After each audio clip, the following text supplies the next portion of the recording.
Hello everyone, আজকে আমরা দেখব কিভাবে আমরা স্টেলারিয়াম ডেস্কটপ সফটওয়্যারটা ইউজ করতে পারি।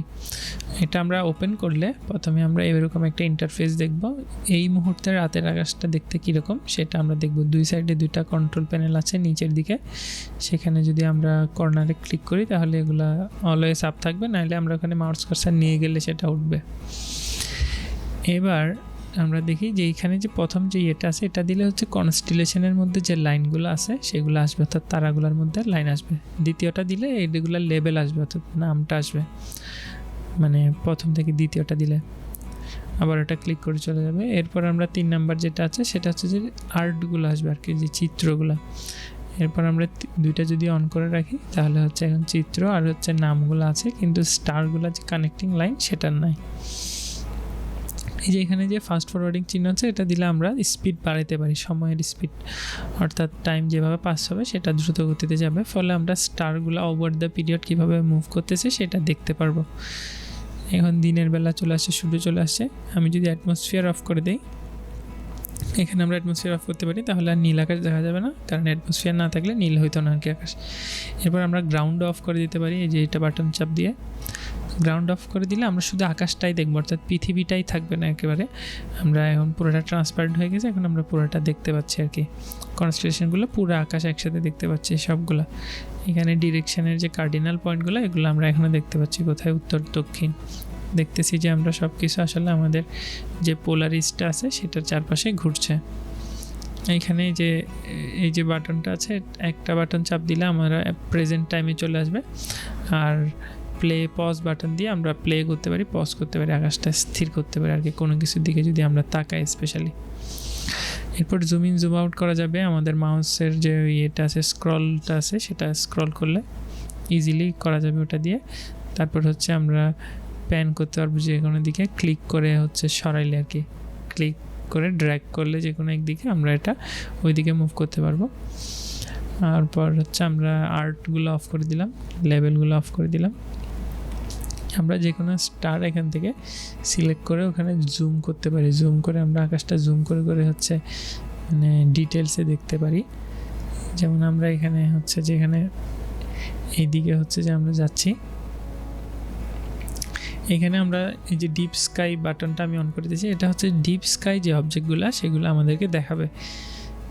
এখন হচ্ছে আমাদের ডিপ স্কাই অবজেক্ট, অর্থাৎ যেগুলো গ্যালাক্সি আছে বিভিন্ন, সেগুলো কিন্তু আমরা এখন দেখতে পাচ্ছেন এগুলো সরে যাচ্ছে, কারণ আমাদের টাইমে মানে দ্রুত টাইম চলতেছে, সেজন্য পৃথিবী ঘূর্ণনের কারণে এটা হচ্ছে সরে যাচ্ছে, যেহেতু অনেক দূরের অবজেক্ট সেজন্য। আমরা এখানে যে প্লে পজ বাটনটা যদি চাপ দেই তাহলে হচ্ছে সেটা পজ হয়ে যাবে, এক জায়গায় স্থির হয়ে যাবে আর কি, অথবা আমরা আমাদের রেগুলার টাইমে হচ্ছে সে চলতে থাকবে।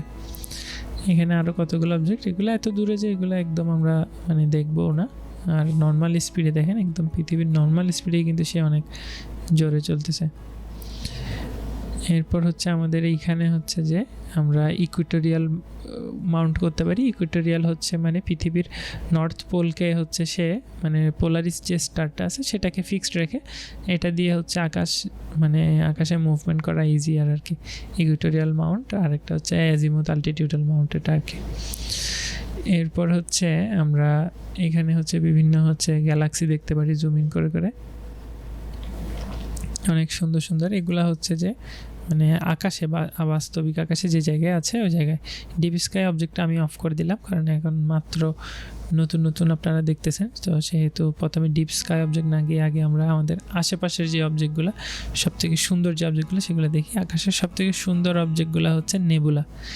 এই যে নেবুলা, এগুলা বিভিন্ন ধরনের বিভিন্ন জায়গায় আছে। আমরা এখন যে জায়গাতে দেখেছি যেটা হচ্ছে আমাদের মিল্কি ওয়ে, আমাদের কসমিক টাউন, অর্থাৎ আমাদের শহর।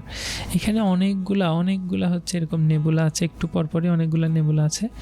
এখানে যে মেজেন্টা বা হলুদ ইয়েলো না মেজেন্টা বা গোলাপি কালারের যেগুলো সেগুলো সব হাইড্রোজেন, এগুলো কনসেন্ট্রেটেড হয়ে ওই জায়গায় হচ্ছে অনেকগুলো স্টার তৈরি হচ্ছে। এটা হচ্ছে স্টার ফর্মিং নার্সারি আর কি, মানে এগুলো সব হচ্ছে বেবি স্টার, মাত্র জন্মগ্রহণ করছে এরকম অনেকগুলা তারা। এই জায়গাগুলোতে হচ্ছে স্টার জন্মগ্রহণ করে, এবং এই জায়গাগুলো টেলিস্কোপে দেখলেও অনেক অনেক সুন্দর হয়, কারণ এগুলো অনেক বেশি কালারফুল হয়, তাদের কেমিক্যাল কম্পোজিশনের উপরে বেস করে। এই যে হাইড্রোজেন ক্লাউডগুলো আছে সেগুলো হচ্ছে যে আমরা দেখতে আমাদেরকে ম্যাজেন্টা কালারের লাগে আর কি।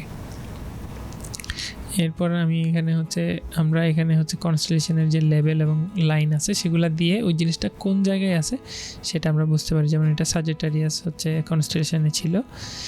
এরপর হচ্ছে আমরা আকাশে হচ্ছে বিভিন্ন জায়গায় আরও মুভ করে বিভিন্ন জিনিসপত্র দেখতে পারি।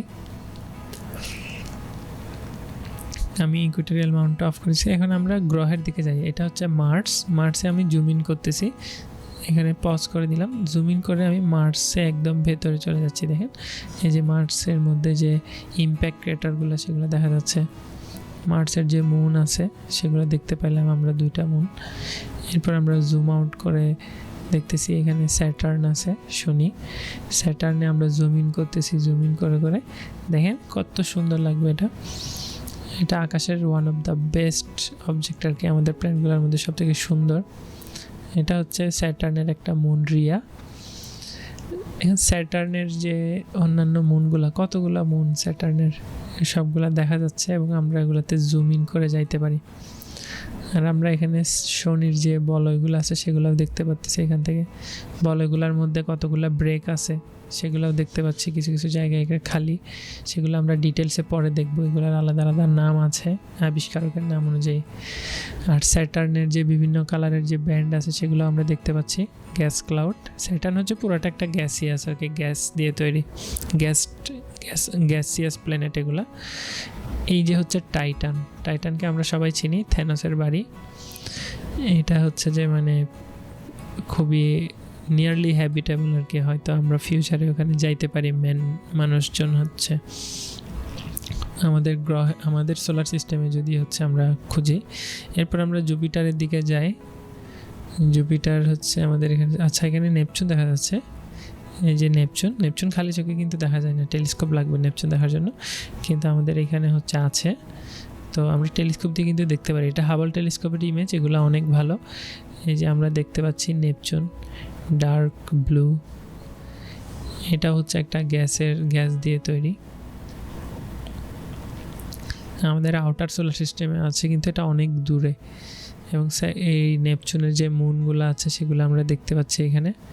এর মধ্যে সবথেকে বড়টা হচ্ছে ট্রাইটন, এটা খুবই বড় একটা মুন আর কি, এবং এটা উল্টা দিকে ঘোরে সাধারণত নেপচুনের। এরপর আমাদের ভিনাস আছে। ভিনাস কিন্তু অনেক সুন্দর একটা জিনিস। ভিনাসে চাঁদের মতো হচ্ছে ফেস থাকে বিভিন্ন, এগুলো টেলিস্কোপ ছাড়া দেখা যায় না, খালি চোখে খুব উজ্জ্বল দেখা যায়, কিন্তু টেলিস্কোপ দিয়ে তাকাইলে দেখা যায় যে তার হচ্ছে চাঁদের মতো হচ্ছে ফেস যায় আর কি। অর্ধ ভিনাস, ফুল ভিনাস, নিও ভিনাস হয়। এরপর হচ্ছে জুপিটার। দেখেন জুপিটারের হচ্ছে যে কত সুন্দর করে দেখা যাচ্ছে। জুপিটারের যে 4টা মুন, গ্যালিলিয়ান মুন, গ্যালিলিও প্রথম টেলিস্কোপ আবিষ্কার করে যে 4টা চাঁদ সে দেখেছিল, সেই 4টা, এবং এগুলো দেখেই সে প্রথম বলেছিল যে হ্যাঁ মানে আমাদের মহাবিশ্বের সব কিছু পৃথিবীর চারপাশে ঘুরতেছে না। এবং এটাই হচ্ছে one of the first proof যে আসলে সোলার সিস্টেম কিংবা ইউনিভার্সের সব কিছু আমাদের চারপাশে ঘুরতেছে না। উনি প্রথম টেলিস্কোপ আবিষ্কার করে যে দেখলেন। এবং জুপিটারের মধ্যে যে ব্যান্ডগুলো আছে সেগুলো দেখতে পাচ্ছি, আপনারা জুম ইন করে আরও ডিটেলসে দেখতে পাবেন আর কি। তো আমরা এখানে হচ্ছে পুরো আকাশের যে কোনো জায়গায় হচ্ছে দেখতে পারবেন। আমরা এখানে হচ্ছে যে কার্ডিনাল পয়েন্টগুলো অন করে রাখি, তাইলে হচ্ছে আমরা দিকগুলো দেখতে পাবো সহজে। এবং এখানে আমরা আকাশের সব কিছু ডিটেলসে দেখতে পারবো। এবং আমরা গ্রাউন্ড অফ করে দিলে রাতে যেগুলো আমরা দেখার কথা না সেগুলোও দেখব। যেমন এখানে হচ্ছে এটা অরায়ন কনস্টেলেশনের মধ্যে একটা নেবুলা। এখানে যে স্টারগুলো, যে সাদা সাদা দাগগুলো আছে এগুলো হচ্ছে স্টার, অর্থাৎ নতুন বেবি স্টার। এগুলা কতগুলা স্টারের বয়স কিন্তু 10,000 বছরও হয় নাই, অর্থাৎ এগুলা মানে আমাদের কসমিক স্কেলে হিসাব করলে এগুলা কিন্তু মানে একদম নবজাতক বলতে সদ্য জন্মপ্রাপ্ত, যে মানে আমাদের পুরো মহাবিশ্বের বয়সের হিসাবে এগুলা খুবই ইয়াং। এবং এই জায়গায় হচ্ছে অনেকগুলো নেবুলা আছে। এগুলো কিন্তু একটু সামান্য মোটামুটি কোয়ালিটির টেলিস্কোপ কিংবা মানে ক্যামেরা দিয়েও কিন্তু জুম ইন করে এই জায়গাটাতে দেখা যায় আর কি জিনিসটা। সাধারণত এটা শীতকালে থাকে এবং অরায়নকে খুব সহজে দেখা যায় তার বেল্টের যে 3টা তারা সেটা দিয়ে। আপনারা যদি লং এক্সপোজার শট নেন, মানে অনেকক্ষণ ধরে যদি ইমেজ নিয়ে, অনেকগুলো ইমেজ নিয়ে যদি স্ট্যাক করেন, তাহলে হচ্ছে এই মানে ক্রিপস ছবিগুলো পাওয়া যাবে। নিজে আসলে আকাশটা দেখার মধ্যে হচ্ছে অন্যরকম একটা মজা আছে। আমরা আমাদের টেলিস্কোপ দিয়ে আসলে এই জিনিসটা দেখা যায় আর কি, এখানে যে এই নেবুলাটা আছে এটা মোটামুটি দেখা যায়, আর ক্যামেরা দিয়ে নিলে ভালো ইমেজ আসে আর কি। এরপর পাশে হচ্ছে আরও কিছু নেবুলা আছে ছোটোখাটো। এই নেবুলাগুলা অনেক বেশি কালারফুল হয়, এগুলাতে বিভিন্ন ধরনের কালার আছে, এগুলা মানুষ অবাক হয়ে দেখেছে অনেক দিন ধরে, এবং টেলিস্কোপ আবিষ্কারের পরেই আসলে এগুলো দেখা যাচ্ছে। প্রথমে মানুষজন মনে করতো যে এগুলো হয়তো কোনো একটা ছোটোখাটো ফাজি কোনো একটা ক্লাউডের মতো। এরপর আমরা আসি এই জায়গাটাতে, এই জায়গাটা খুবই স্পেশাল একটা প্যাচ, এটা কিন্তু অনেক বড়, আকাশ থেকে খালি চোখে কিন্তু এটা দেখা যায়। এটা হচ্ছে অ্যান্ড্রোমিডা গ্যালাক্সি, মানে এটা পুরা একটা গ্যালাক্সি। আমাদের গ্যালাক্সিতে যেরকম কয়েক বিলিয়ন তারা আছে প্রায়, এখানেও কিন্তু সেই রকম একটা বড় একটা গ্যালাক্সি, এটা পারলে আমাদের গ্যালাক্সি থেকে বড়, এবং এইটা আমাদের আকাশে আস্তে আস্তে বড় হয়ে যাচ্ছে, তার মানে এটা আমাদের দিকে সরে আসতেছে। এবং এখন থেকে প্রায় কয়েক বিলিয়ন বছর পরে অ্যান্ড্রোমিডা গ্যালাক্সির সাথে আমাদের গ্যালাক্সি হচ্ছে মানে একটা কলিশন হবে, কলিশন হয়ে দুইটা হচ্ছে অ্যান্ড্রোমিডা গ্যালাক্সি আর মিল্কি ওয়ে গ্যালাক্সি একসাথে হয়ে যাবে আর কি। সেগুলো নিয়ে আমরা পরে আলোচনা করব। এটা হচ্ছে আমাদের গ্যালাক্সি, এটা আমাদের অনেক দিন সময় লাগছে আসলে এটা যে আমরা যে এই গ্যালাক্সির আন্ডারে আছি সেটা বুঝতে, কারণ এটা আমরা যেহেতু এই গ্যালাক্সির মধ্যেই আছি সেহেতু আমরা এটাকে আসলে দেখতে পারি না আর কি, মানে হাতি যেভাবে নিজের শরীরকে দেখে না সেভাবে। Thank you for watching.